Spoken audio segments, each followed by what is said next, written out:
Hello friends, आज हम सिर्फ HTML और CSS को यूज करके इस 3D एनिमेटेड स्लाइडर को बनाना सीखेंगे। इसमें मैं बहुत सारे एडवांस कॉन्सेप्ट्स को यूज करूंगा, पर जितने भी कॉन्सेप्ट्स यूज करूंगा वो मैं सारे बताता चलूँगा साथ ही साथ। तो आप बिल्कुल भी टेंशन मत लेना, बस मेरे साथ कोडिंग करना शुरू करो और इस 3D एनिमेटेड स्लाइडर को बनाना सीखो। तो चलो मैं स्टार्ट करता हूँ। सबसे पहले मैं एक index.html फाइल बनाऊँगा और उसमें मैं एक बॉयलर प्लेट कोड जनरेट करवाऊँगा। एक्सक्लेमेशन प्रेस करके इंटर किया मैंने और यहाँ मैं लिखता हूँ स्लाइडर प्रोजेक्ट और यहाँ मैं CSS के फाइल को लिंक कर देता हूँ। मैंने CSS फाइल बना रखी है ऑलरेडी style.css, तो इस CSS के फाइल को मैं लिंक कर देता हूँ, लिंक style.css। और अब मैं कोडिंग करना शुरू करता हूँ इस स्लाइडर के प्रोजेक्ट को बनाने के लिए। सबसे पहले इस स्लाइडर के लिए मुझे क्या चाहिए, 6 इमेजेस चाहिए। ये सारी इमेजेस मेरी खुद की है, मैंने खुद से इन्हें खींची है। आप कोई भी इमेज यूज कर सकते हो अपने लिए। तो मैं यहाँ 6 इमेजेस ले रहा हूँ, आप और कितने भी ले लेना, जितना भी आप चाहो। तो इसके लिए मैं सबसे पहले एक डिव बनाऊंगा कंटेनर नेम से, कंटेनर क्लास नेम से, कंटेनर।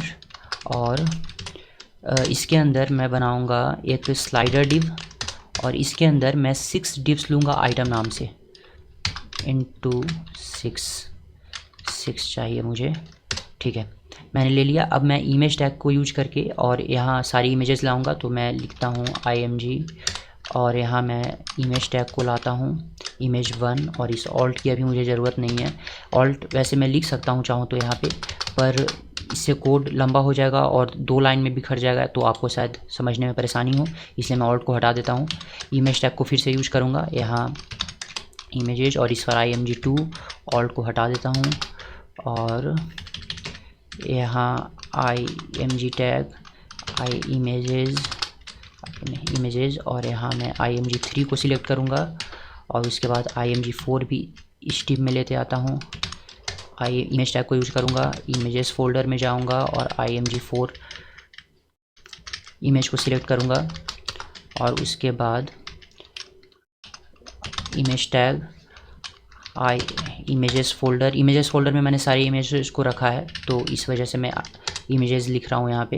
उम्मीद है आपको इमेज वगैरह लाना आता है HTML में। अगर नहीं आता है तो आप HTML का कोर्स जो इसी चैनल पे है वो आप देख सकते हो, आपको ये सब कुछ आ जाएगा। वैसे आप ये प्रोजेक्ट बनाना सीख रहे हो तो इतना मैं एक्सपेक्ट कर रहा हूँ कि आपको इमेज लाना आता होगा। मैं यहाँ इसे हटा देता हूँ। तो अब मैंने सारी की सारी इमेजेस यहाँ ले आई है। अब मैं ब्राउज़र पे जाऊँगा और रिफ़्रेश करूँगा, तो आप देख सकते हो सारी इमेजेस आ गई हैं, लेकिन वो सारी इमेजेस बहुत इनलार्ज है। तो इसे तो हम छोटा करेंगे अपनी स्टाइलिंग से, इसमें कोई परेशानी नहीं है, पर सारी इमेजेस हमारी आ गई है, आप देख सकते हो यहाँ। ठीक है, अब मैं स्टाइलिंग करना शुरू करता हूँ इसे। तो सबसे पहले मैं यूनिवर्सल सिलेक्टर यूज करके पैडिंग को 0 कर देता हूँ। एक सेकंड, ये क्या हो गया, पैडिंग 0 कर देता हूँ और मार्जिन को भी 0 कर देता हूँ और बॉक्स साइजिंग को कर देता हूँ बॉर्डर बॉक्स।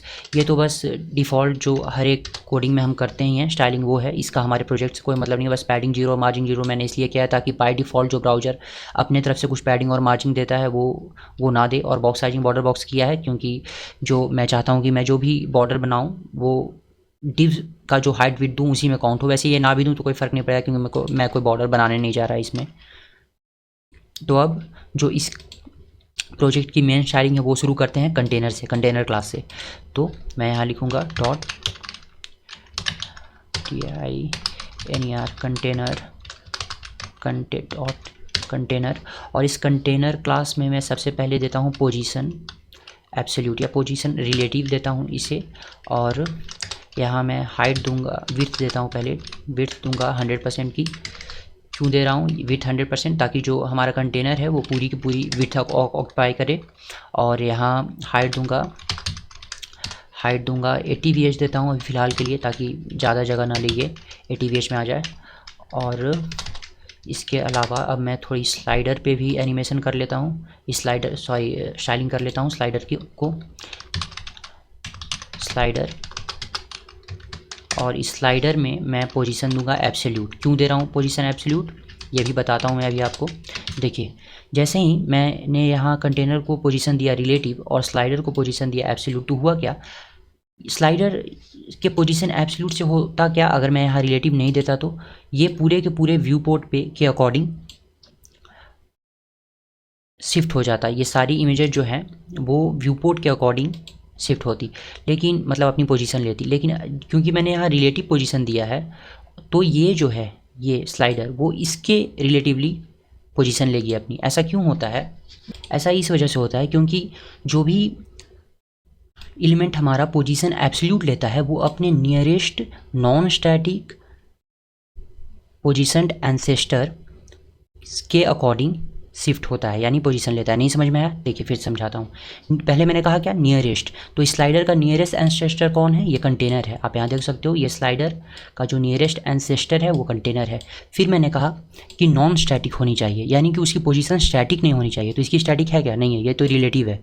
तो ये जो स्लाइडर है वो अपने नियरेस्ट यानी इस container non static position ancestor के रिलेटिवली शिफ्ट होगी। तो नियरेस्ट नॉन स्टैटिक एंसेस्टर कौन सा है? ये कंटेनर है। तो अब ये स्लाइडर को जब भी मैं पोजीशन दूंगा तो वो इसके अकॉर्डिंग ही पोजीशन लेगी, इसके रिलेटिवली पोजीशन लेगी। चलिए आप यहाँ तक समझ गए होंगे। अब इस स्लाइडर को मैं हाइट विड्थ दे सकता हूँ, पर सीधा मैं इंसेट दे देता हूँ, इंसेट 0। इंसेट 0 देने का क्या मतलब होता है कि ये अब स्ट्रेच कर जाएगी, ये जो है ये स्लाइडर वो पूरे कंटेनर में स्ट्रेच कर जाएगी। इंसेट एक शॉर्ट हैंड है। जब हम पोजीशन एब्सोल्यूट देते हैं तो हम टॉप, राइट, बॉटम, लेफ्ट ये चारों प्रॉपर्टीज़ दे सकते हैं, पर जब हम इंसेट दे देते हैं 0 तो इसका मतलब हुआ कि टॉप से 0, राइट से 0, बॉटम से 0 और लेफ्ट से भी 0। तो अब ये क्या होगी, ये स्ट्रेच कर जाएगी पूरे पूरे कंटेनर में। यहाँ तक हो गया। अब मैं आइटम को डॉट नहीं लगाया मैंने, डॉट आइटम को स्टाइलिंग दूंगा। तो डॉट आइटम के लिए स्टाइलिंग में देता हूँ। उससे पहले मैं एक और काम करता हूँ, डॉट आइटम का जो img टैग है, img टैग उससे मैं विड्थ दे देता हूँ कुछ, ताकि ये कितना दूँ, 250 पिक्सल अभी के लिए देता हूँ, ये ठीक रहेगा 250 पिक्सल। और इसे मैं पोजीशन दूंगा, इसे भी मैं पोजीशन एब्सोल्यूट दूंगा, एब्सोल्यूट आइटम को। ऐसा मैं क्यों कर रहा हूँ, ताकि पोजीशन जैसे ही मैंने एब्सोल्यूट दिया तो अब ये इस स्लाइडर के रिलेटिवली ये आइटम जो है वो पोजीशन लेगा। ठीक है, तो अब मैं ब्राउज़र पे जाता हूँ, रिफ्रेश करता हूँ। अब आप देखो क्या हुआ, हमने 6 इमेजेस ली थी लेकिन यहाँ नज़र आ रहा है केवल 1 इमेज। ऐसा क्यों हो रहा है? क्योंकि जैसे ही हमने पोजीशन वहाँ एब्सोल्यूट दिया था आइटम को, तो हुआ ये कि ये अपने सारी की सारी इमेजेस अपने डॉक्यूमेंट फ्लो से हट गई और एक के ऊपर एक ही जगह पे आ गई। तो इमेज अभी भी सारी की सारी है यहाँ पे ब्राउज़र पे, लेकिन वो एक के ऊपर एक है, इसलिए हमें सारी इमेजेस दिख नहीं रही। चलिए यहाँ तक अब आप समझ गए होंगे। तो अब मैं 3D स्टाइलिंग कुछ शुरू करता हूँ। तो यहाँ से मैं लिख देता हूँ कमेंट में 3D स्टाइलिंग। ठीक है, 3D स्टाइलिंग में सबसे पहले मैं क्या करूँगा, पर्सपेक्टिव को कर दूँगा, कितना कर दूँगा, फ़िलहाल के लिए 900 पिक्सल रखता हूँ इसे। अब पर्सपेक्टिव क्या होता है इसे समझते हैं। देखिए, जब भी हम CSS और HTML को यूज करके वो 3D प्रोजेक्ट बनाते हैं तो इसका मतलब ये नहीं होता है कि हमने उसे 3D बना दिया। वो 3D बनता नहीं है, वो रहता तो वो 2D ही है, लेकिन क्योंकि हम इस तरह से उसकी स्टाइलिंग कर देते हैं कि वो 3D दिखने लगता है। तो उसके लिए हमें क्या करना होता है, उसके लिए हमें कैमरा पोजीशन सेट करना पड़ता है, या ये दिखाना पड़ता है कि व्यूअर कितनी दूर से देख रहा है। तो यहाँ मैंने जब पर्सपेक्टिव 900 पिक्सल किया, इसका मतलब क्या है कि मैंने कहा कि जो भी मैं 3D बनाऊंगा जिन भी चीज़ों को, उसमें जो कैमरा पोजीशन होगा वो 900 पिक्सल पे होगा। मतलब क्या कि व्यूअर 900 पिक्सल की दूरी से उसे देखेगा। ठीक है, यहाँ तक आप समझ गए। अब एक और बात, यहाँ एक और बात इसमें ये समझाना है मुझे कि पर्सपेक्टिव को जब भी देना तो पेरेंट एलिमेंट पे देना, चाइल्ड पे मत देना। ओल्ड अप्रोच में चाइल्ड पे दिया जाता था, लेकिन चाइल्ड पे जब आप दोगे तो हर एक चाइल्ड को आपको अलग से पर्सपेक्टिव देना पड़ेगा। तो इससे बेहतर है कि आप पेरेंट एलिमेंट को पर्सपेक्टिव दे दो। और अब मॉडर्न अप्रोच में हम पेरेंट एलिमेंट पे ही देते हैं पर्सपेक्टिव को। इसके बाद मैं स्लाइडर पे जाऊंगा और यहाँ दूंगा ट्रांसफॉर्म स्टाइल दूंगा, प्रिजर्व 3D। इससे क्या होगा, मैं स्टाइलिंग जब पेरेंट को दूंगा 3D बनाने के लिए, तो स्टाइलिंग तो मैं सिर्फ 3D बनाने के लिए पेरेंट को दूंगा, पर मैं चाहता हूँ कि ये जो चाइल्ड एलिमेंट्स हैं, ये जो आइटम क्लास नेम से इतने सारे जो 6 डिव्स हैं, वो भी 3D ही शो हों। तो ऐसा कैसे होगा? ऐसा करने के लिए मुझे कहना पड़ेगा इस कोड को कि जब मैं पेरेंट एलिमेंट को 3D बनाऊँ तो तुम चाइल्ड को भी उसी तरह से 3D रखना। ये कहने के लिए हम यूज करते हैं transform style preserve 3D। Preserve 3D का मतलब क्या हुआ कि जो इस स्लाइडर का जो भी चाइल्ड है यानी ये आइटम, उसके लिए तुम 3D को प्रिजर्व रखो, यानी कि उसे भी 3D में ही रखो। चलिए यहाँ तक आप समझ गए होंगे। अब मैं एक फॉर्मूला यूज करूँगा इस आइटम पे। अभी तक आप देख सकते हो यहाँ कुछ खास अंतर नहीं आया होगा। अब मैं एक फार्मूला यूज करूँगा यहाँ पे और CSS वेरिएबल्स को यूज करूँगा आइटम पे। तो इसके पहले कि मैं फार्मूला यूज करूँ, मैं आपको उस फार्मूले के बारे में समझाता हूँ, और उससे भी पहले मैं यहाँ एक वेरिएबल बनाता हूँ इनलाइन स्टाइलिंग दे करके। ऐसा क्यों घबराना मत आप, अभी थोड़ा सा टफ होने वाला है और ये थोड़ा एडवांस हो जाएगा, लेकिन मैं हर एक चीज़ को अच्छे से बताऊंगा, इसलिए जब मैं लिख रहा हूँ तो आप घबराना मत। स्टाइल इनलाइन स्टाइलिंग दूंगा और यहाँ डैश डैश और यहाँ देता हूँ क्वांट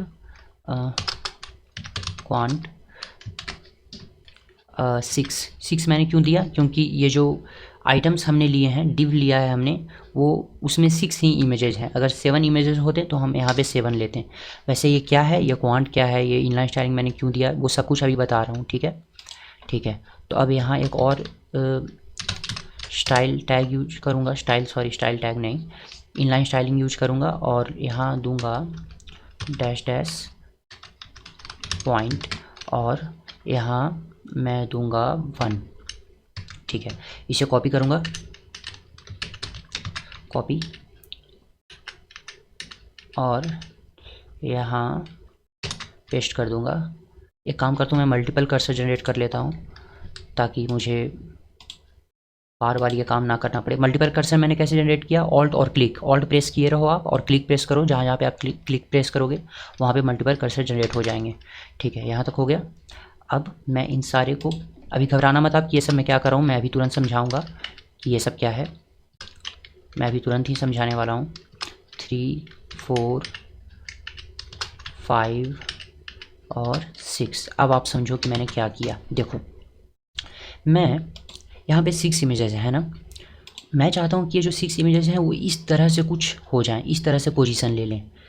तो ऐसा कैसे कर सकता हूँ मैं? आप देख सकते हो कि ये जो है वो रोटेट हो रहा है, लेकिन रोटेशन के बीच में एक गैप है। आप देख रहे हो इन दोनों के बीच में या इन दोनों के बीच में एक गैप है। ऐसा गैप ये कैसे क्रिएट हुआ? ये 0 डिग्री पे है, ये 60 डिग्री पे है, उसके बाद वाला जो इमेज है वो 120 डिग्री पे है, यानी हर एक के बीच में 60 डिग्री का गैप है। वही गैप क्रिएट करने के लिए मैंने ऐसा किया, लेकिन इसे करने से होगा क्या, उसे भी समझते हैं सबसे पहले। तो देखिए, मैं क्या करता हूँ, यहाँ पे एक फॉर्मूला लिखता हूँ। सबसे पहले इसे 60 डिग्री, इस जो पहला डिव है इसमें जो मैंने इमेज रखा है उसे 0 डिग्री पे करना चाहता हूँ। तो उसके लिए मैं एक फॉर्मूला लिखूँगा। उसे मैं कैसे करूँगा? पॉइंट, यानी कि जो मैंने पोजीशन दिया, पॉइंट का मतलब वही पोजीशन समझो, पॉइंट -1। ठीक है, और जो भी आएगा इनटू करूँगा 360 degree divided by quant. Quant कितना है? क्वांट है कितना? 6। क्वांट हमने 6 लिया है, तो यहाँ पे 6, इसका वैल्यू क्या आएगा? 1 - 1 0, 0 इंटू इतना 0 हो जाएगा। ठीक है, 0। तो जो पहला इमेज है वो 0 डिग्री पे शिफ्ट हो जाएगा। अब दूसरे इमेज के लिए हम क्या करेंगे? पोजीशन पॉइंट कितना है, इसे मैंने पॉइंट दिया है, 2। तो 2 - 1 करूँगा, 2 - 1 इंटू 360 बाई क्वांट। क्वांट कितना है? क्वांट है 6। तो ये क्या होगा? 2 - 1 और 360 डिग्री बाई 6 60। तो ये जो है वो पोजीशन हो जाएगा 60 डिग्री पे। इसी तरह से तीसरे एलिमेंट के लिए भी मैं करूँगा। तीसरे एलिमेंट के लिए 3 - 1 into 360 degree divided by quant. Quant कितना है? 6 है, इंटू इक्वल टू क्या होगा? 2 इंटू 60 डिग्री। 2 इंटू इसका वैल्यू क्या होगा? 60 डिग्री। तो यहाँ पे 2 इंटू 60 डिग्री 120 डिग्री। अब आप सोच रहे होगे कि ये मैंने ऐसा करने के लिए ये क्यों यूज किया, इसे क्वांटिटी 6 देने की क्या ज़रूरत थी, इसे 0.1 देने की क्या ज़रूरत थी। सीधे मैं यहाँ 6 से डिवाइड कर सकता था। हाँ, आप ऐसा कर सकते थे, इसमें कोई प्रॉब्लम नहीं है। लेकिन मैं ये चाह रहा हूँ कि जिस तरह से मैं कोड लिख रहा हूँ उसमें अगर फ्यूचर में मुझे और ज़्यादा इमेजेस ऐड करने की ज़रूरत पड़े तो मैं ईजिली कर पाऊँ। यही काम करने के लिए हम CSS वेरिएबल्स का यूज करते हैं। ये CSS वेरिएबल यूज किया मैंने। डैश डैश पॉइंट का मतलब क्या है, CSS वेरिएबल है ये। डैश डैश क्वांट का मतलब क्या है, क्वांट नाम से हमने एक वेरिएबल बनाया। CSS में भी हम वेरिएबल्स बना सकते हैं, इसी तरह से बनाते हैं, डैश डैश लिख करके और जो वेरिएबल का नाम देना होता है। तो अब आप चाहते तो हर एक आइटम को अलग अलग पोजीशन दे करके, एक को 0 डिग्री पे, एक को 60 डिग्री पे, एक को 120 डिग्री पे, फिर चौथे को 180 डिग्री पे, ऐसे हर एक आइटम को पोजीशन दे सकते थे आप। हर एक पर उसके लिए आपको हर एक आइटम पे जाना पड़ता, हर एक डिव पे जाना पड़ता, इसे अलग अलग क्लास नेम देना पड़ता। या मान लो मैं यहाँ आइटम 1 दे देता, इसे आइटम 2 दे देता। आइटम 1 को मैं पोजीशन देता 0 डिग्री, आइटम 2 को रोटेट वाई करता 60 डिग्री, इसी तरह से। लेकिन मैंने यहाँ CSS वेरिएबल यूज कर लिया तो अब काम मेरे लिए आसान हो गया। अब मैं यहाँ फॉर्मूला लिखता हूँ। इसी फॉर्मूले को इसे मैं एक लाइन में लिखूँगा। कैसे लिखूँगा, मैं लिखूँगा ट्रांसफॉर्म, इसे मैं लिखूँगा ट्रांसफॉर्म और रोटेट करूँगा इसे, रोटेट वाई करूँगा। इसके लिए मैं यहाँ एक कैल्क फंक्शन यूज करता हूँ, कैल्क फंक्शन, सी कैल्क। और इस कैल्क फंक्शन में मैं एक इस पॉइंट को लाता हूँ सबसे पहले। तो ये पॉइंट डैश डैश पॉइंट है, तो इस वेरिएबल का नाम मैंने क्या दिया है, पॉइंट। पर जब भी हम वेरिएबल को यूज करते हैं तो उसके लिए हम वैर फंक्शन को यूज करते हैं। तो वैर dash dash point into minus point -1। और यहाँ तक मैंने कर दिया पॉइंट -1। यहाँ मैंने 1 - 1 किया था, 2 - 1 किया था, तो उसी तरह से डैश वैर पॉइंट -1 कर दिया मैंने। उसके बाद इनटू होगा।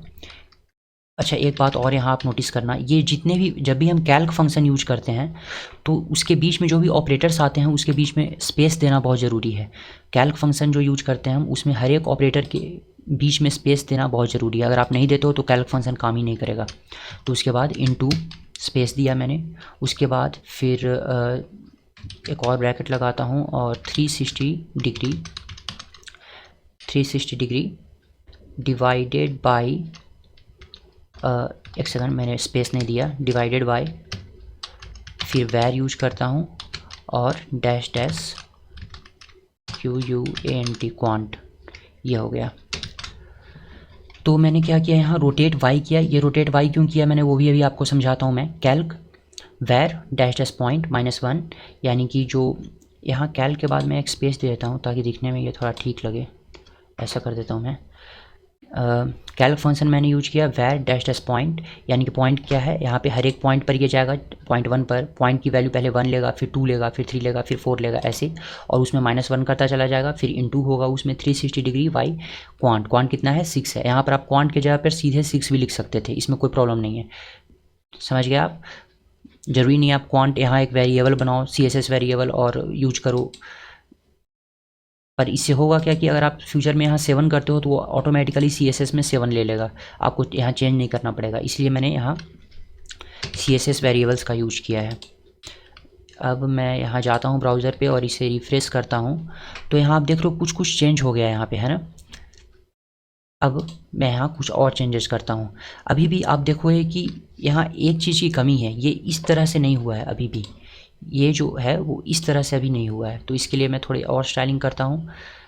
यहाँ मैं ट्रांसलेट जेड देता हूँ, ट्रांसलेट जेड, इसे मैं दूंगा 450 पिक्सल।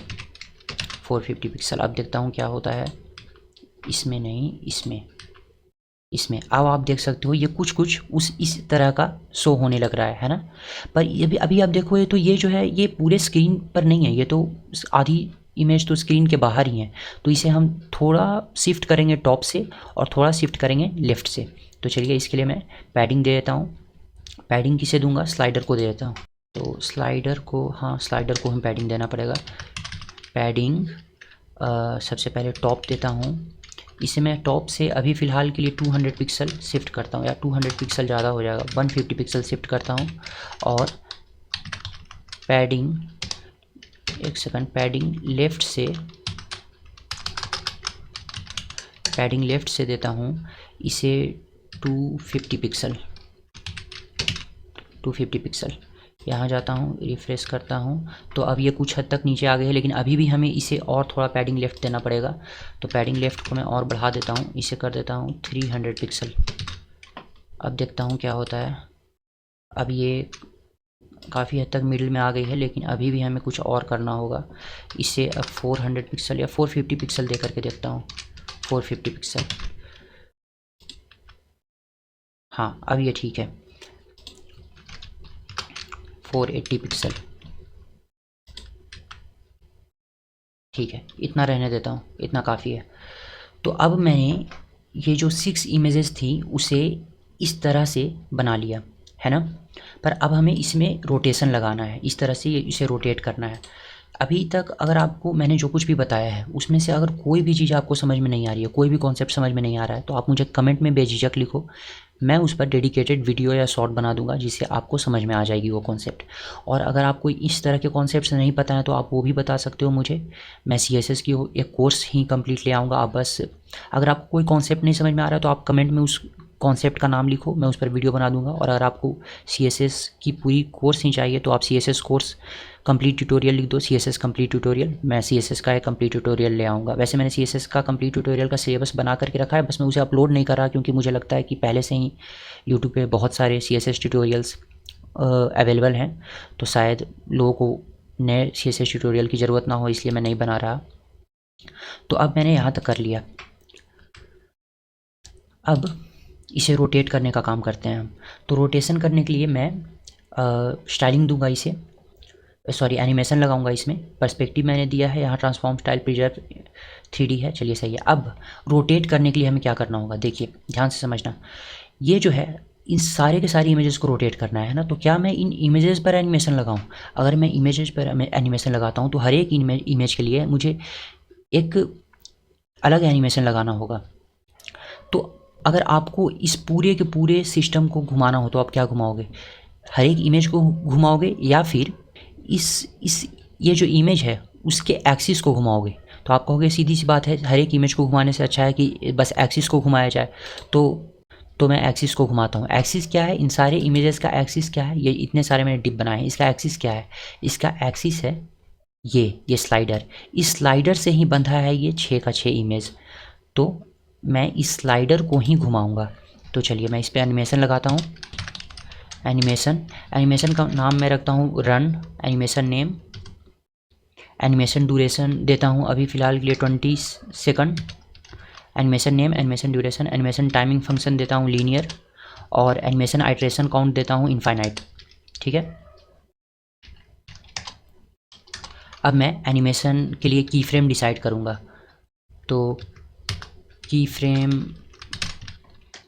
और की फ्रेम में यहाँ एनिमेशन का नाम रन, और यहाँ मैं देता हूँ फ्रॉम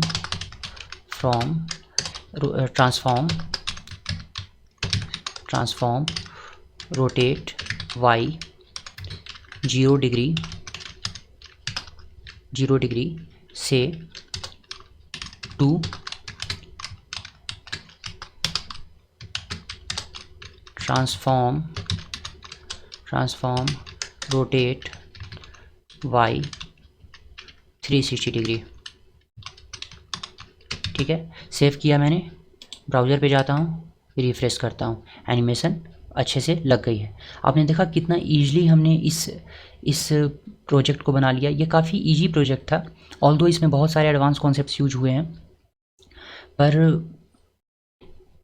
मीन्स अगर आपको वो कॉन्सेप्ट्स आते हैं तो आपको ये टफ़ नहीं लगेगा, क्योंकि आप देख सकते हो इसमें हमने कितना मुश्किल से 50 लाइन्स का कोड लिखा है CSS में, और 50 लाइन्स बहुत कम है वैसे एक प्रोजेक्ट के लिए, और 21 लाइन का कोड लिखा है HTML में।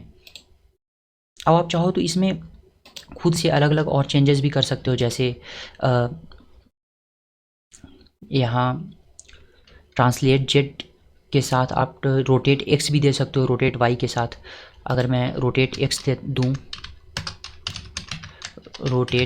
दूँ और बस इसे ज़्यादा नहीं -10 डिग्री दे दूँ, तो क्या होगा? इसे रिफ्रेश करता हूँ, आप देख रहे हो ये इस तरह से अब रोटेट होने लग रहा है। तो ये आप अलग अलग इस तरह से खेल सकते हो इसके साथ अपनी क्रिएटिविटी के अकॉर्डिंग। यहाँ पे मैं एक बात आपको और बताना चाहूँगा, ये रोटेट एक्स और रोटेट वाई क्या है, अगर आपको नहीं समझ में आ रही है तो देखिए। जब रोटेट वाई हम यूज करते हैं ना, तो रोटेट वाई करता क्या है, एक सेकंड मैं इसे रिफ्रेश कर देता हूँ। अरे ये मैंने सेव नहीं किया, एक सेकंड ब्राउज़र पे जाता हूँ, रिफ्रेश करता हूँ। हाँ, रोटेट वाई क्या करता है, रोटेट वाई एक्स एक्सिस के परपेंडिकुलर किसी चीज़ को रोटेट करता है। जैसे ही मैंने रोटेट वाई किया तो आप ये मत समझना कि वाई एक्सिस के परपेंडिकुलर ये रोटेट करेगा। रोटेट वाई का मतलब ही होता है कि एक्स एक्सिस के परपेंडिकुलर रोटेट करना। तो ये जो रोटेट हो रहा है आप देख सकते हो, ये एक्स एक्सिस के परपेंडिकुलर रोटेट हो रहा है। आप समझ रहे हो, रोटेट का वाई का यही मतलब होता है। रोटेट एक्स का क्या मतलब होता है, यहाँ मैंने अभी रोटेट एक्स यूज किया था कि वाई एक्सिस के परपेंडिकुलर रोटेट होना। और यहाँ ट्रांसलेट जेड 450 पिक्सल जो मैंने किया है, इसका मतलब क्या हुआ, इसका मतलब हुआ कि जेड एक्सिस के अलॉन्ग, यानी जेड एक्सिस के अलॉन्ग 450 पिक्सल का डेप्थ क्रिएट करो। तो आप देख रहे हो ये, एक सेकंड, ये जो है इमेज और ये जो है इमेज, अभी इन दोनों के बीच में 450 पिक्सल का एक डेप्थ है, एक गैप है। तो ट्रांसलेट जेड से यही डेप्थ क्रिएट होता है।